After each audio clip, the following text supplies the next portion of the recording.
बीजापुर में एक पत्रकार के लोमहर्षक हत्या की घटना सामने आई है और वो भी उसके रिश्तेदार है और ठेकेदार है।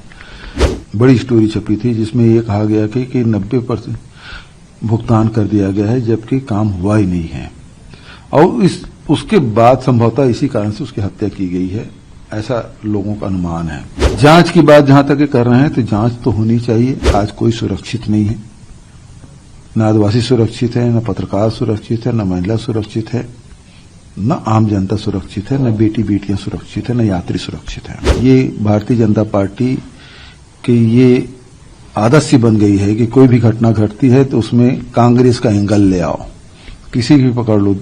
जैसे देवेंद्र यादव को जबरदस्ती पकड़ लिया और बता दिया देवेंद्र यादव ने सब कराया, उसको मेन कल्प्रिट बना दिया। आखिर हत्यारे की इतनी ताकत कहां आ गई? मुख्यमंत्री निवास में आया था क्या? बताए गृह मंत्री जी, जैसे इतना साहस आ गया ठेकेदार के एक पत्रकार की हत्या कर दे, कैसे ताकत मिली होगी?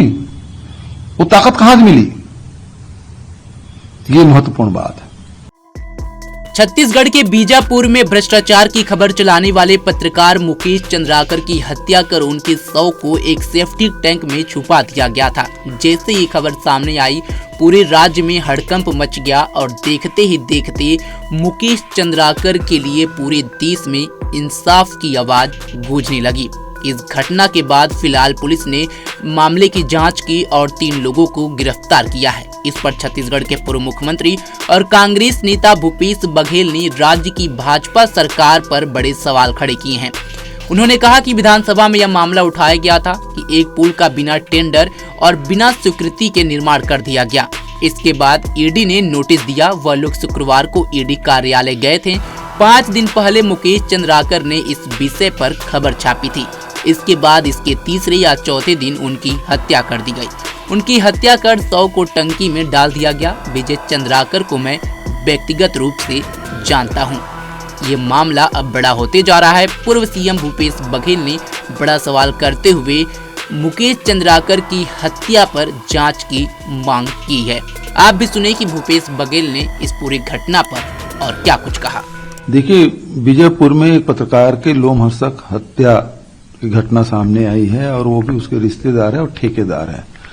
कुछ दिन पहले एक जो स्थानीय समाचार पत्र है उसमें उसकी स्टोरी भी छपी थी। बड़ी स्टोरी छपी थी जिसमें ये कहा गया कि 90% भुगतान कर दिया गया है जबकि काम हुआ ही नहीं है और उसके बाद संभवतः इसी कारण से उसकी हत्या की गई है, ऐसा लोगों का अनुमान है। जांच की बात जहां तक कर रहे हैं तो जांच तो होनी चाहिए। ये सरकार निकम्मी सरकार है। आज कोई सुरक्षित नहीं है, न आदिवासी सुरक्षित है, न पत्रकार सुरक्षित है, न महिला सुरक्षित है, न आम जनता सुरक्षित है, न बेटी बेटियां सुरक्षित है, न यात्री सुरक्षित है। लगातार घटनाएं घट रही है और भयानक घटनाएं घट रही है। इसकी जांच तो होनी चाहिए, निष्पक्ष जांच होनी चाहिए, लेकिन इस बात के भी होना चाहिए कि ये भारतीय जनता पार्टी की ये आदत सी बन गई है कि कोई भी घटना घटती है तो उसमें कांग्रेस का एंगल ले आओ, किसी भी पकड़ लो।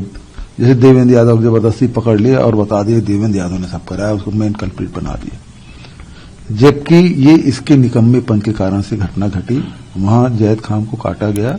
समाज के लोगों ने मांग की थी किसी सीबीआई जांच होनी चाहिए। जांच तो मांग पूरी किए नहीं लेकिन अपने कलेक्टेड बचा नहीं पाए, एसपी कार्यालय बचा नहीं पाए और जो अपराधी हैं वो सही अपराधी पकड़े नहीं गए हैं, लेकिन उनको राजनीति करना है और इस कारण से राजनीतिक एंगल देने के लिए बलौदाबाजार की घटना को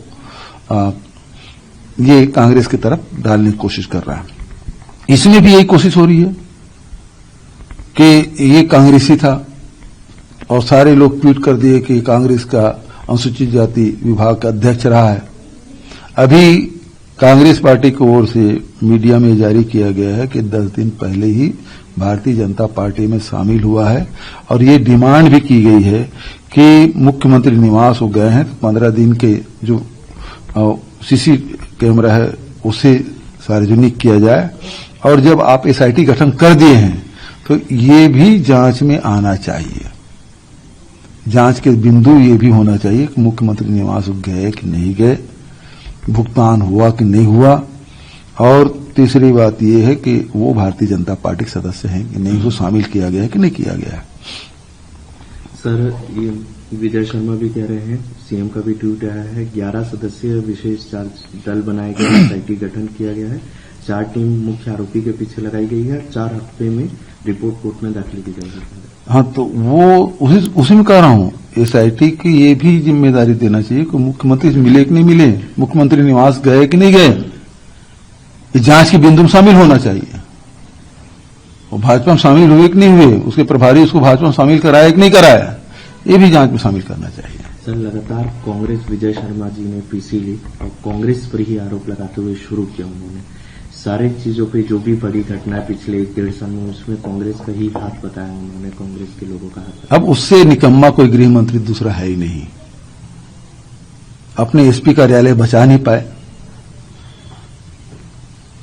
सुरक्षा दे नहीं पाए, उसके क्षेत्र में लोहारीडी घटना और जो घटनाएं लगातार घटी है, उससे निकम्मापन का दूसरा उदाहरण क्या है कि जिसको आपने आरोपी बना के जेल में महीनों रखा और उसमें से 23 लोगों की इस बिना पे छोड़ दिए कि ये लोग नहीं थे।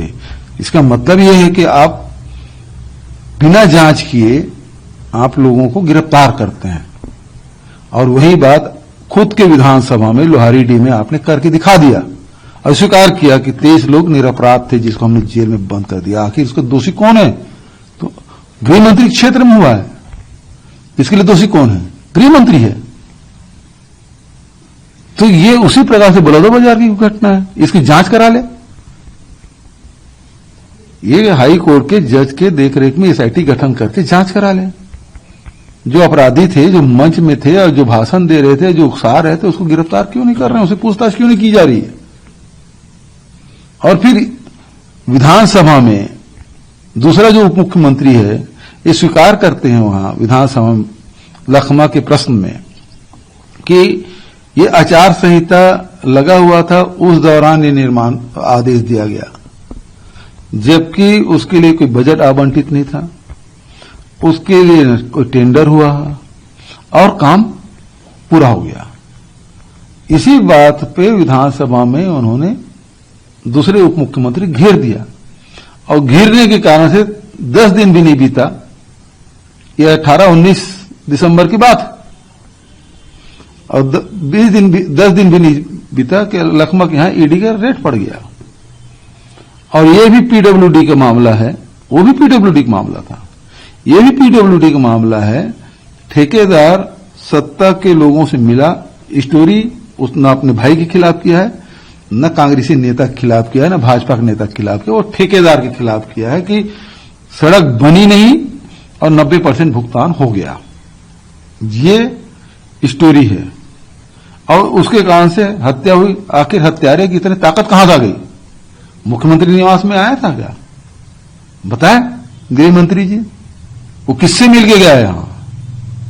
जैसे इतना साहस आ गया ठेकेदार के, पत्रकार की हत्या कर दे, कहीं से ताकत मिली होगी? वो ताकत कहां से मिली? ये महत्वपूर्ण बात है।